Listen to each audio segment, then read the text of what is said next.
All right, teammates, we are back once again. If this is your first time listening to the Move Swiftly podcast, welcome to the show. Great to have you. Welcome to the #1 show on innovative teamwork. To my regular listeners, here we go again. Another gem. We're here to just give you lessons upon lessons upon lessons. It's what we do here. It's what you guys have become accustomed to. Today, I have a guy named Lawrence Dunning, who, again, I met through Podmatch. Shout out to Podmatch. He has his own podcast as well, has done some just major things in the real estate world. And in regards to just the fitness, there's a lot of synergy, a lot of crossover in terms of what we do. And, with all that, here's where I want to start. Look, actually, let me just kind of introduce you. Kind of introduce yourself to the show, and then we'll get things started. I appreciate that. Thank you, Antoine. And I'm really excited to be here. And I think you and I have a lot of synergy, a lot of mutual passion. So it's going to be a good conversation. Yeah, we do, because and one of the things, as I was getting ready for this, I listened to a lot of your shows. You grew up in England, and your father made you a reader, right? I think the term was you didn't even have Yes. a TV until later on in life. And my father was very much the similar way in which he made me actually read to him.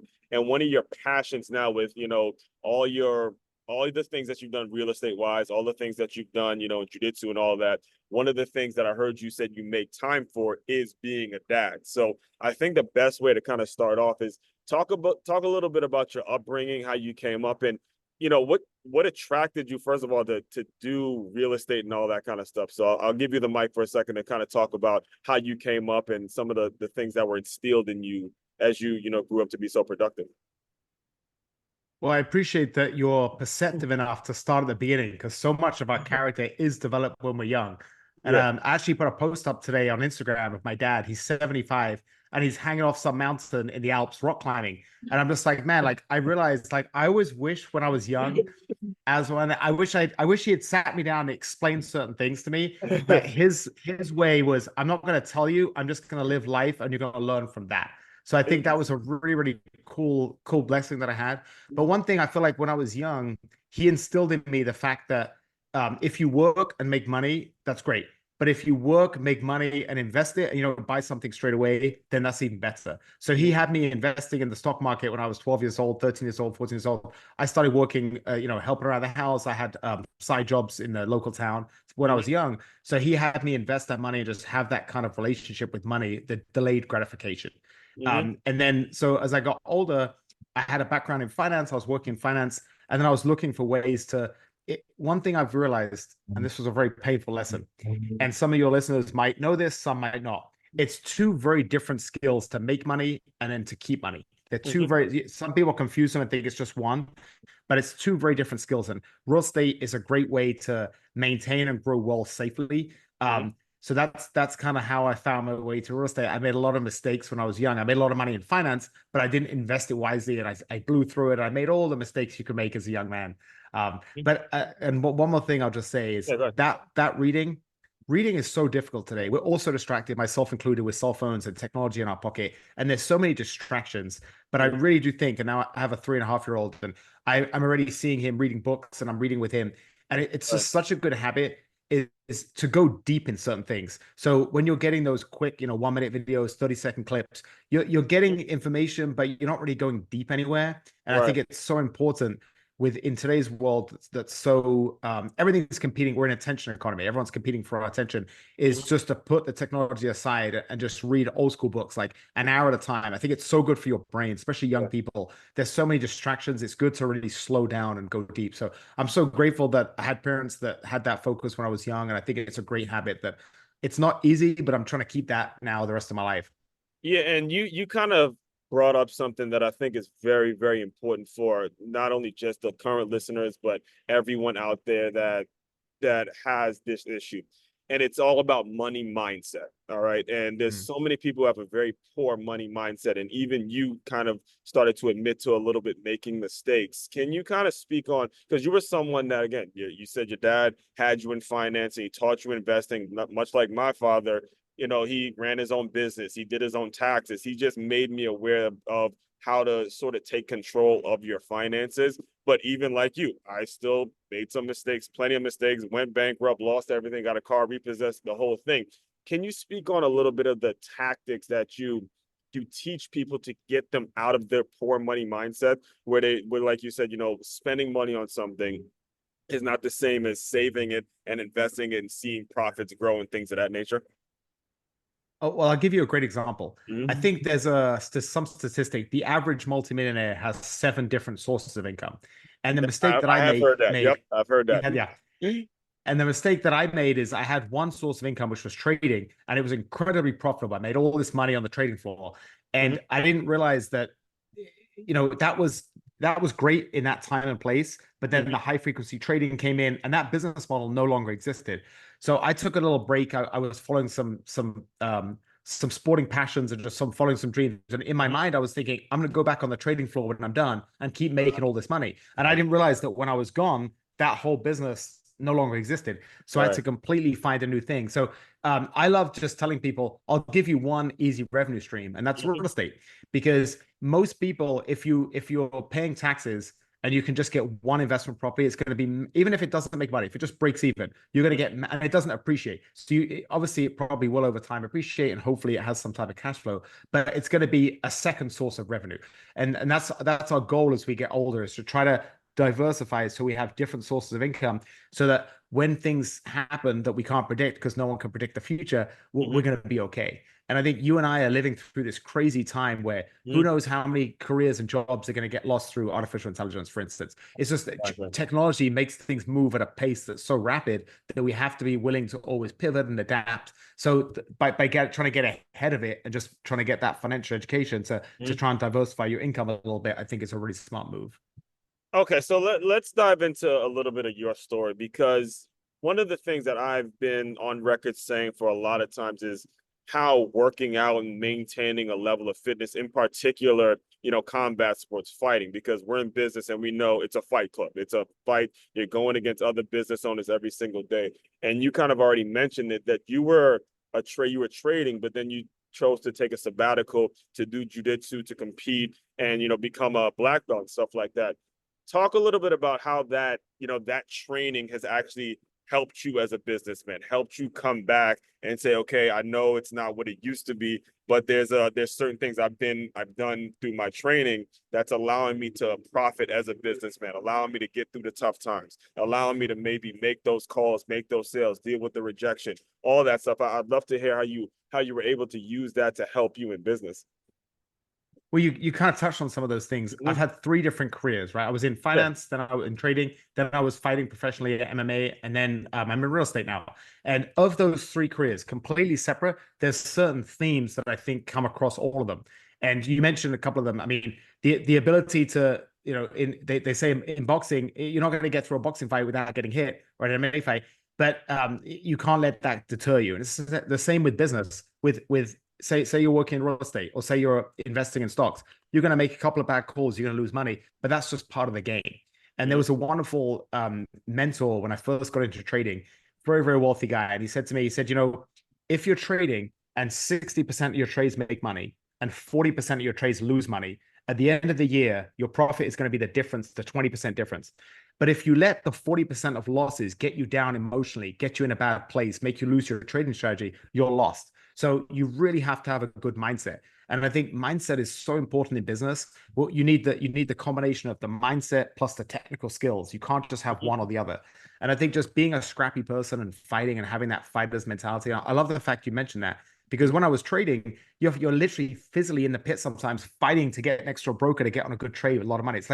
It's the weirdest work environment. It's white collar pay, blue collar work, they say. But it's the idea of you're fighting for, and the same in real estate. Real estate is so tough right now. Rates are high. You're fighting for business. Like there's so much competition. So that idea of just trying to be scrappy and be a fighter and be resilient and not let short-term losses get you down. I think there are lessons in almost every industry that you can have that same kind of mindset. No, you mentioned something that I'd love for you to dive deeper on, though. You said stick to your strategy when it comes to trading and real estate. And you'll be able to educate me on this a little bit, is how do you develop a strategy in that? It seems like a business that is so, it goes up and down, and you try to keep up with the trends. How do you even develop, all right, this is the strategy, this is what's going to work, and then if it loses money, like you said, I'm going to stick to that strategy when you don't know if the money's going to come in. How do you where do you Yes. start there? Well, let's look at something the last Yeah. few years that's probably been the most volatile thing around is Bitcoin. So Bitcoin Yeah, had yeah, that crazy run a couple of years ago, went right. all the way to 66,000, then it went down to 15,000, then it made new highs, now it's back down a bit. So it's had this crazy roller coaster. But if you had a strong mindset and you believe in the story of decentralized currency, you'll be dollar cost averaging in as it goes up, and then when it goes down, you're not gonna, like, I had a friend who was buying the high and then it went down 30% and he got scared and he sold the low. He's doing Yeah. exactly the opposite of what you do if you had a strategy where you say, I'm a long-term investor, and if it goes down, it's just a better price for me to dollar cost average in.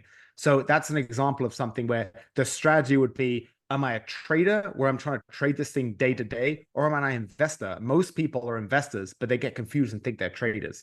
So there's times where you can try and make the quick money, but the way to make real wealth is to have a longer term time horizon and be an investor, not a trader. And that can be in real estate, it can be in stocks, it can be in crypto, it can be in anything. But you have to have the fundamental knowledge too. You can't be trying to invest in a meme coin that's going to go to zero. It's because it doesn't have any utility. So you have to, that's what I was saying about kind of, you have to merge the technical aspect of knowing that what you're investing in is real and it has some long-term utility, and then having the mindset to have a strategy and stick to that strategy. So for instance, I have a friend who, his strategy is to invest in very risky tech stocks. And every time they have a good run, he just takes some money off the table and he buys very stable growth stocks that pay a dividend. So he's kind of playing the volatility of technology. And every time he makes profit, he takes that and he puts in something that's very, very stable. That's his, and he sticks to it so disciplinedly. And he's done really well the last few years. So he's That's just awesome. sticking to that strategy. Kind of, Right. again, the opposite of my friend who gets emotional and he buys the highs because everyone's talking about it. And then when it goes down, he panics and he sells he's, Right, that's right, the opposite of what you want to be doing.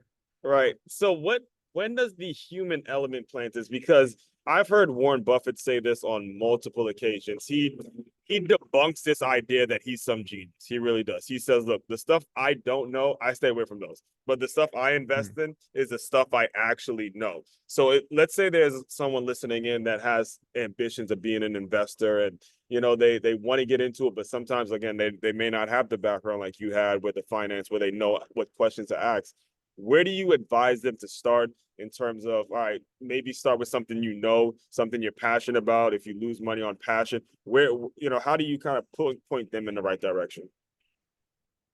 So there's a couple of great, the Peter Lynch is one. There's a few great investors that talk about this idea of, if if you use something then and you invest in it, you're probably going to do very well. And if you look at Warren Buffett's portfolio, it tends to be very blue chip stocks that people have heard of, things like Coca-Cola and these big companies.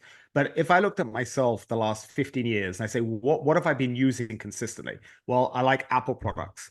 I get Uh, Starbucks. mm-hmm, I fly Southwest. I use Amazon. If you invested in those companies, you do so well. You have done so well. So I mm-hmm. think just having a common sense aspect to investing, Oh, not trying to be too smart and not trying to say something's gone up 25 times and I'm going to try to jump on the wave, but it's wildly overvalued now. mm-hmm, I think that's, you can make money. That's called momentum trading. You can make money doing that. And in tech stocks, you tend to be always buying the high and it keeps making new highs. But mm-hmm. for people that aren't experienced, I think just sticking to things that they know and use, I think is a pretty good strategy. But I'll say this with trading. There was Yeah. an old trading saying. They said when you first start trading stocks, you're going to lose money, and that's going to be the tuition fees of being a good trader. So definitely, if you're, again, make the distinction between trading and investing. And if you're investing, you have to give yourself time for it to work. So for instance, you can't invest money that you need in 3 months, because then you're going to be forced to sell wherever the stock is going to be in 3 months, and it might be down a bit on the way to going up and making new highs. So you have to be very, very strict. I think a great way to trade, and I know Coinbase does this with crypto, and I'm sure a bunch of stock trading companies do this too, where you can say, I'm going to buy $200 of Bitcoin a month, Mm-hmm. every month on a Wednesday at 4 o'clock. And I just said it. I don't even think about it. So you're just taking X amount of money. You say, I make this much money every month. I'm going to apportion 10% to invest over the long term. And I'm Mm-hmm. just going to set one of these automated systems. So it doesn't matter where the price is, because I believe in it long term. I'm just going to dollar cost average in whether it's going up or going down. And that's a really, for new people, setting aside a small portion of their wealth and doing that, making it automated, I think is really is really good. And it's the same. That's one of the benefits of real estate investing too, is when you buy something that's an investment property and you have a tenant in there or multiple tenants, every month you're paying down you're paying your mortgage. And Hmm. part of that mortgage is interest, but part is principal. So by paying down the principal every month, that's a way of like a forced savings account that you don't Yeah. even realize, but your tenants are paying it down. So I Hmm. think that's the key is people have human emotion Yeah. and our brains didn't evolve to be savvy investors. So Yeah. we have to you have to decide on a strategy and then stick to it regardless of human emotion, because human emotion is going to probably be like my friend where you're buying the highs and selling the lows because you're getting caught up in emotion. Yeah, well, that's actually already beat me to it. That was actually what I was going to ask you next. Is everything you're talking, it makes sense, but it kind of goes against the way we're normally taught. We're normally taught, all right, go Yes. to school, get a job, get a decent salary, get your 401k.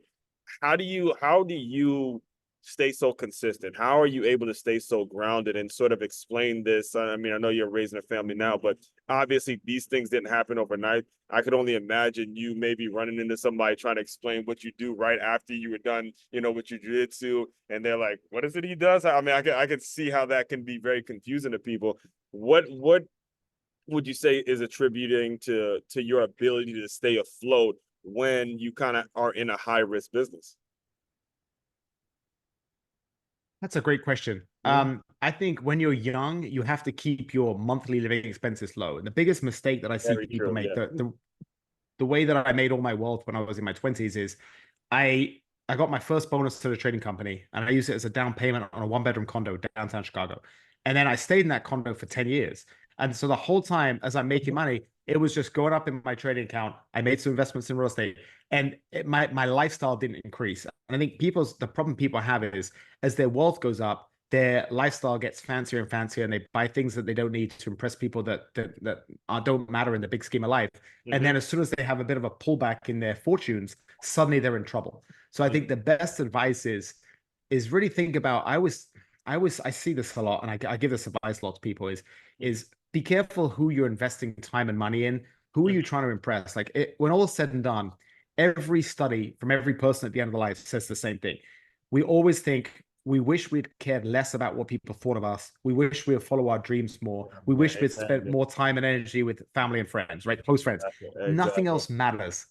So yeah, don't be that person who's living above their means and leasing a car they can't afford and trying to buy a place they can't afford or rent a really fancy place to look great when they Mhm. don't need it and then they get themselves in financial difficulty because that's the difference between someone who has a steady paycheck where it's a very stable job they might have for 10 years Mhm. and they know exactly what they're going to be making, next summer. Whereas for me, I've been an entrepreneur since I'm 24. I've had great years and I've had bad years. And in trading, that's a weird job where you can work all year and you can actually have a negative year, which is crazy. I only had that once, but I remember thinking, Well, man, you said I it, could have, blue collar, man. Some blue collar work. yes, it's, but as one, I remember thinking I could Yeah. have gone to Australia, sat on the beach, and just relaxed all year, and I would have been better off financially than being stressed trading all year and having a negative year. It's such a weird thing to comprehend. But if you're an entrepreneur, I think you've got to have some safety nets in place, and you've got to be willing to be like, hey, I can pay for my living expenses for 6 to 12 months because Mhm. things can go bad. And I know you've had some misfortunes too.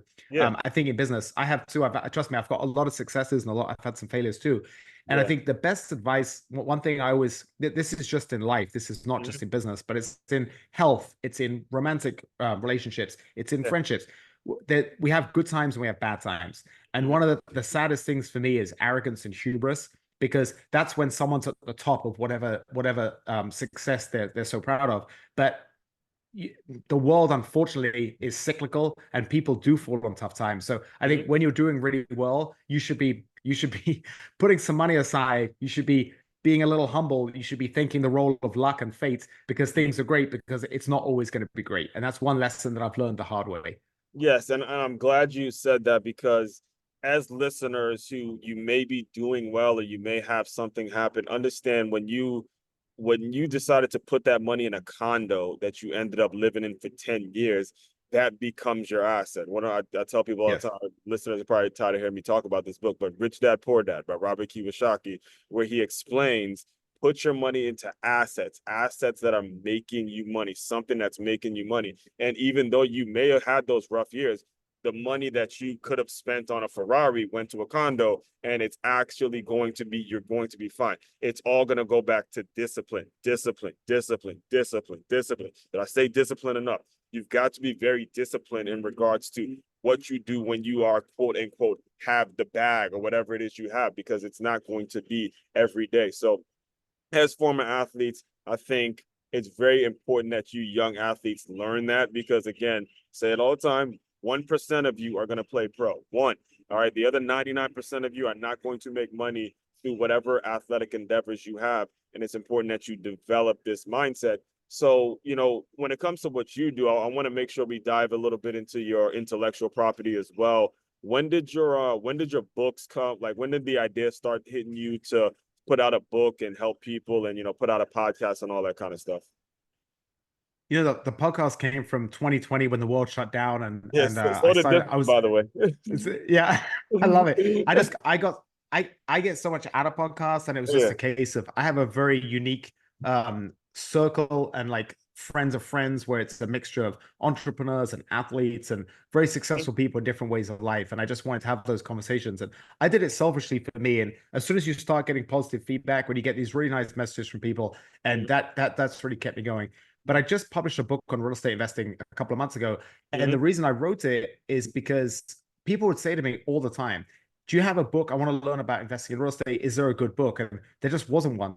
There's many books that talked about investing and they touched on real estate, but there wasn't one succinct kind of not Yeah, great, like kind of a actually, short, and nice, not succinct read. to not to cut you off, but you know, that's kind of where. So I read Robert Kiyosaki's book, The Rich Dad Poor Dad, but he really did. I mean, he touched on real estate a little bit, only because it was a way of putting his lesson out there, and then he has little classes and stuff like that. But you're right. When you think about it, I don't know if it's real estate, just real estate, versus, you know, Yes. other stuff that they're putting out there. So I didn't mean to cut, but go ahead. Good. By the way, that happens No, when people start making some noise. I get too excited. I gotta make sure I pause for the listeners, man. So go ahead. no, you have really great energy. So no, that's the reason really is like you said, and by the way, Rich Dad Poor Dad, I'm pretty sure among almost all entrepreneurs, that's probably the most cited book to inspire them to kind of, you know, live a life by their own means and take Yeah. the right risks and kind of have that entrepreneurial life. Well, And the idea of just we both had dads in our lives that were there. So just the name in itself, it's like, man, that's Kiyosaki, you hitting something, brother. You are hitting you are hitting some real triggers right now, man. He was talking some good stuff in there. exactly. But also as well, the other thing I talk about in the book is that the world we live in. I mean, we've talked about inflation. I mean, we see inflation a lot in the headlines the last 18 months. But I mean, the last 50 years since Nixon came off the gold standard, the purchasing power of the dollar has been going down. So a lot of people, like my heart goes out to those people where maybe people are struggling to raise a family and between a husband and wife, they have 3 or 4 jobs between them, part-time jobs, and they're just struggling to pay the bills. If they don't have assets, you know, the grocery bills are going to keep going up. The rent is going to keep going up. Life is going to keep getting more expensive. But all these politicians that have, people like Nancy Pelosi, she has 100 million in 2021, and that portfolio is now worth 200 million because they're real assets that they're growing, whether it's real estate, whether it's equities, these people. So it's just trying to spread the message that a lot of people making decisions, and this isn't about left and right, it's about just people in power. They have this knowledge and they have these assets that have gone up the last few years and done really well. And a lot of people who maybe they're just starting out from school and they're young in their careers, they don't have any assets yet. They are struggling right now. So just trying to spread that message, you can have absolutely nothing and you have a job where you're barely surviving. Listen, make some sacrifices and put 10% in Bitcoin or something, or stocks. Like, I know you can't afford to buy a building yet, but just put something away in some kind of asset that you're going to be very grateful for down the road. So it's just trying to spread that knowledge of, like you said, with Rich Dad Poor Dad, I think is great because it talks about that. It talks about putting money in things that appreciate versus money in things that depreciate, and just trying to have that, trying to not be the man by living above your means to try and impress people that don't even matter, and try and put a bit of sacrifice today so that your future self will be really grateful. And I think that's such a good message. And especially even like you talk about the tiny percentage that can become pro athletes.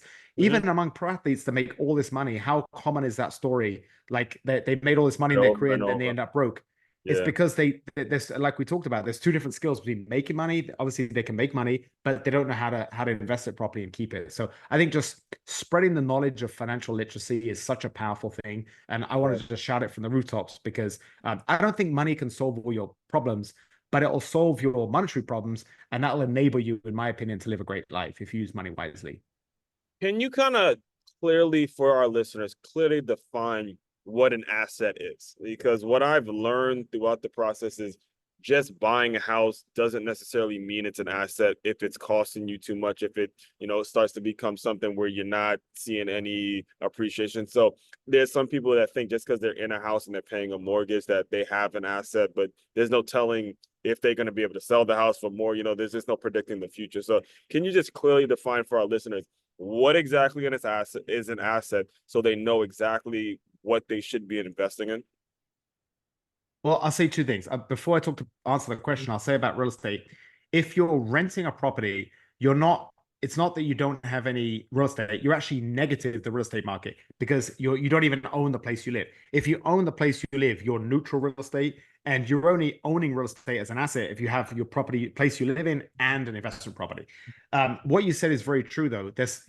I bought a condo in 2004 in Chicago, and I still have it today. I rent it out. 20 years later, it's barely worth more than I bought it for because in that area, it hasn't really appreciated very much in that area of Chicago. There's other areas in Chicago in that same period that have gone up 400%. So and I knew when I bought it going in, I knew it wasn't the best place to invest because it was the highest price per square foot in Chicago. I just wanted to live there. And I lived there for, over 10 years. So I don't regret it or anything. But like you said, it's very important to know what you're getting yourself into. Number one, the place you live in, is it in an area where there's been historic appreciation? Is it, like that example in Chicago? Am I buying the most expensive price per square foot? Where, if you pay $320 for a 1-bedroom condo in Chicago, it's probably worth $340 now, maybe. 20 years later, it's not really going to go up too much. But that same condo would have been $100,000 in a different area of Chicago, and it's now worth $250. So like knowing kind of what you're buying is one thing. The other thing is, like you said, if I bought a house as a single guy with money, if I bought a huge house with a $5,000 payment and I didn't need the space, yes, it's an asset, but it's also a big liability because I have this huge payment. But so that's kind of just a caveat on real estate. But I think an asset is anything that over time historically goes up. So we can say, precious art. There's a huge market in secondhand Rolexes that have been doing really well. Stocks is the big one. Stocks, traditionally real estate does go up, and things like Bitcoin, Ethereum, things like that.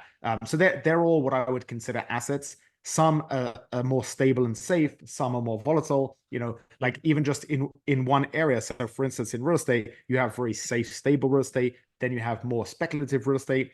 In stocks, you have the tech stocks, which are very volatile. You have very stable dividend paying stocks. So within each bucket, you have more safer things to invest, and then you have the more volatile upside, where you can have, you have more upside, but you also have the more potential of a drawdown. So I think that's the other thing with investing is we have to find what we're comfortable with. And traditionally, they say when you're young, go for the high risk investments because you have time for it to play out. If you're coming up to retirement, you want to be in very, very safe assets because you might, you're going to retire in 2 years and you need the money to live. So it's just trying to get that financial literacy. And listen, I've spent a lifetime in finance and I still learn every day, that there's different opportunities. There's different ways of seeing things. I love looking at it like, if you price the S&P index in terms of the US dollar, it looks like it's done very well the last few years. But if you price it in terms of Bitcoin, it's actually gone down because Bitcoin's gone up so much, and Bitcoin, some say it's kind of the reserve currency of the world. So this isn't a Bitcoin podcast. I'm just kind of giving you the example of that I never even thought about it, but it's a different way of looking at things. Like, okay, why we were pricing it in the US dollar, but in the last 4 years, they've added 40% to the US dollar supply. That's why we're seeing all this inflation, because suddenly all this money has to go somewhere. So everything gets more expensive. So it's just trying to learn this stuff, trying to get your head around these different concepts. I think is such a useful thing. Yeah, and well, the reason I wanted to bring that question up is because, when you do buy a house, again, let's use the example, even if you are married with someone and you buy a house and the payments are there, there's the factor of most likely you guys are going to have kids. You're going to want to start a family, and then the kid in itself is going to cost, I don't have to tell you that, but the kid in itself is going to cost quite a bit of money, and you're going to want to have things Yes. saved as you plan for that. And if the younger and younger you can get a hold of just the concept and the understanding of these things, the better off you're going to be. So, when it comes to, Yes. let's say, a middle school kid or even a kid that's in high school that has the whole world ahead of them and just has all the opportunities in the world, what sort of things do would imply or would encourage them to do as young people? You had the opportunity to have a father that put you on with certain things. Where would you say that they start in terms of as they're coming up in the world, they're knowing that, look, the life isn't going any slower. It's going fast. That's why it's called the Move Swiftly podcast, because it moves very fast. What sort of things can they be doing to get prepared for adulting, quote unquote? Mm. I think managing balancing your budget is huge. Like living within your means. And a lot of people, they have side jobs and things like, if you live in a home and you don't have much expenses and you're a Yeah. teenager and you can have a little side hustle, sure, use half of it to have fun with your friends and go out, but invest the other half, get like a very stable S&P fund or something like Mm-hmm. that. Or even, Bitcoin's volatile, but you probably do very well. Just put a little bit in, get a Coinbase account, put a Yeah. bit in Bitcoin, just do something and it'll give you so much freedom. And I'll give you a perfect example. When I graduated, I had 6 weeks between graduation and starting my first full-time job. I Right. spent 6 weeks traveling across Thailand, and I had a great time Okay. because I had money. I'd been working since I was young. I had money. My brother had got this opportunity to teach English in Russia, and he had no money. I paid for him, because Wow. he Okay. didn't have the money, and it just gives you as a young person, it Yeah. gives you these awesome options to do these great things Yeah. by having a bit of delayed gratification. So I Yeah. would say, and also just, man, I think it makes you, and I'd love to hear your opinion on this, but Mhm. I think just working in kind of crappy jobs when you're young, because you don't have much skills, so you have to take what you get. I think it gives you much more appreciation for just the cost of things, and it makes you much more, if you have, I didn't grow up with rich parents, but I feel bad for kids that do, because they get all these things and they don't appreciate it. Whereas Yeah. for me, I've been working since I was probably 12 years old. So I really have an appreciation when I buy something, because I can link in my head, okay, I had to sacrifice to work at this job that was kind of annoying and painstaking, save the money and then buy it. And it gives you way more satisfaction than if I just turned 16 and my dad got me a BMW. Yeah, I like you, I started, folding towels, wiping down treadmills in the fitness world, cleaning locker rooms, the whole nine. And the one thing that I still to this day kick myself with is I used to wear a lot of fitted, so I'd go to Lids and buy a hat. I'd buy a bunch of shit that don't mean nothing after you buy it. And this is why now, again, I appreciate the working aspect, but I look at my former self and I say, man, you didn't need to go to the club that night. You really didn't need to go party that night. You could have just saved your cash and think about it. But again, it's exposing them to this kinds of things, because the willingness to work is there. And the willingness to work is important, because there's a lot of people out there that don't show up for practice, don't have a sports background when it comes to just being there. But the just teaching them, hey, bro, you don't really got to go to the club tonight. You don't know nobody. I mean, you young, you're not really that dude. If you're not really that guy in the club that really is, popping bottles and making it rain, you just another dude. All right? So Yeah. save your money, think about where you want to invest, and maybe put it in something that you know is going to bring money back. And just giving them those little tips, I think is incredibly, incredibly important. So, And can I just add to that? Can I add that yeah, we live in a world, of where people spend $75 to rent something, to take a photo in front of it and pretend it's theirs. We live yeah, in such a superficial world yeah. where everyone's Couldn't pretending imagine. to be someone they're not. Right. And so don't get caught up in that world. Yeah. There's a beautiful saying by Nabil Ravikant. He was one of the early Bitcoin investors. He's very successful, like Silicon Valley entrepreneur. And he says Yeah. the three most important things in life can't be bought with money, and that's a calm mind, a fit body, and a loving family.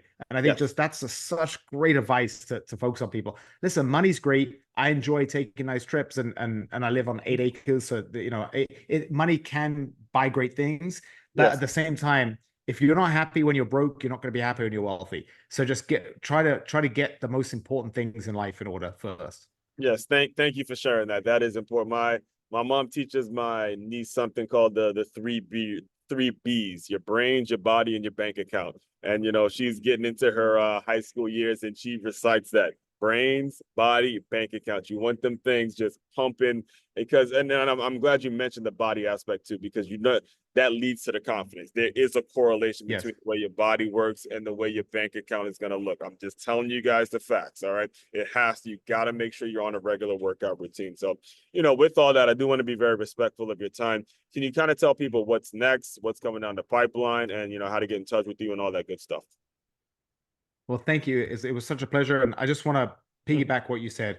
The best advice for anybody is to get a daily habit of exercise and have that till the day you die. Like I hope to do some form of exercise every day of my life. And that's the most important thing. You're not going to have a healthy mind. You're not going to have a good mindset. You're not going to be optimistic if you're not looking after your body. So that's one thing. I see so many intellectuals where they overuse the brain and at the expense of their body, and they're not healthy, and then it causes all these issues. So that's a huge thing. I just think that's I'm so glad that you emphasized that. So what do you do now for workouts? Now that are you not So fighting, you're not actually fighting people, so or no, I still teach and train in teaching? jiu-jitsu. I still work out with weights. I still run. I do something every day, sometimes twice a day. I just think it's so important. And it doesn't have to be a long, it can be a 20-minute run. It can be 20 minutes at the gym. Just, fit it in when you can. But I just think getting that daily habit in is so, so important. There's almost a lot of people, like Gary Vee is a great example. He talks about, and he's getting into fitness now. He's in his mid 40s or late 40s. And he says, I wish I'd done this when I was younger, because I was just so unhappy. I did everything at the expense of business, and I let my body go to waste. So I think that's such a good habit to get when you're young, and just keep it forever. And that's another thing I got to be grateful to my dad. He just used to work out every day, and it was just I just saw him doing it, and I was like, oh, this is something you do. Part of it, exactly. That's the way my Yeah. mom was. That's how I got into fitness. She'd wake me up every single. Now she used the fact that I wanted to play in the NFL. She used that as a way of getting me to work out and all that. But once I was done playing, I just couldn't live without. I needed it, man. I still compete. I do a lot of training for a marathon now, but I do a lot of Oh, that's 5Ks, awesome. 10Ks, and halves and all that stuff. And when you get around, and another point actually is when you get around those like-minded people, what they do for you in terms of just your goal setting and wanting to beat them. Because I'm so many 5Ks I run in, and you're trying to beat the guy. They look at me, that male ego starts kicking in, and you Yeah. start wondering, what the age group. Yes. Now you're always gonna shake it up at the end, but that just competitive juice, it gets you ready for your business and all that stuff. So Well, yeah, I love that. We're very blessed, and I really like the fact that you brought up your parents' influence, and I did the same thing, because we are really lucky to have people like that, and I think we have to pay it forward by spreading that message. So some people, if you don't have a parent that's instilling these good lessons, listen to you. So I think that's really, really good. exactly. It's our obligation, because I teach now, man, and I've coached high school for 2 years. I've seen so many kids without that, and it's actually the eye opener. It really is. It to know, because I think you had alluded to it. You don't know how good you have it until you start to Yes. see some of the ways that other people grew up, and that's the norm for them. The norm for them is to be assholes. The norm for them is to go and pay rent somewhere. I have a cousin actually who didn't grow up with what I had, and she went and rented a house and just left. Didn't pay the fee, just left, and they give you a credit score and all that. So that just is going to ruin you. So, we got to be thankful for the people that we have in our corner and all that good stuff. And you are actually from what I've heard, you're doing it for your son now. And, just keep doing it, man.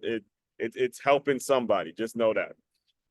Oh, I appreciate that. Well, listen, anyone that's listening, shoot me a message. My name's Lawrence Dunning on Instagram or LinkedIn, and I'm going to send 10 copies of this book about financial knowledge. Okay. I just want to keep spreading the knowledge as one. And I really appreciate being on your show and just talking about this stuff, because if the only thing people get from this is, okay, I'm gonna commit to learning a bit more about money, then they're gonna do very well, because it's just such an important thing to learn at a young age. Like you said, trying to be responsible with your credit when you're young, it's going to set you up for the rest of your life. But these are you don't learn this in school, so No, that's why it's so beautiful. There's people like you spreading this message to people. Yes. All right, cool. So, well, first of all, appreciate the free book. So make sure you guys shoot that message. Now it is, where do they send it? Lawrence. Oh, yeah, shoot me a message either on LinkedIn or in Instagram, and it's just Lawrence Dunning. And shoot me a DM, and I'll with your name and address, and I'll send you a copy. Well, there you go. Appreciate that. All that will be included in the show notes as well. So final thing I do to close out all the shows, Lawrence, is I want you to use your imagination a little bit. You have officially come back from fighting. You realize trading is not what it used to be. You got to kind of reinvent yourself. You're at a crossroads. I want you to pretend that that version of Lawrence has come into the Zoom room. Give him some words of encouragement, and we'll officially close. Oh, wow. I love that. Um, I will say, while things seem bleak today, I know it's hard to believe, but this could be the best thing that ever happens to you. Because when you look back at this in many years, it's going to force you to grow and reinvent yourself. And that's what life's about. And so at the time, I went through a bit of a dark period, but it's crazy when I look back 10 years later, I'm so thankful that happened because I grew so much as a person. And we shouldn't shy away from challenges in life. You know, we should always look to embrace them. And that was just a good example in my own life. So thank you for bringing me back there. You bring back some memories. And it was a little difficult time, but anyone that's in a really bad time in your life, I know it's hard to believe, but I promise you, if you just keep going one day at a time, just trying to keep getting out of your hole, one day you will look back at this and you'll be grateful it happened. And I know it seems crazy, but I really do believe that. Absolutely, man. Listen, it's the #1 show on innovative teamwork for a reason. All right. Fellow teammates, continue to move swiftly. We will talk more soon.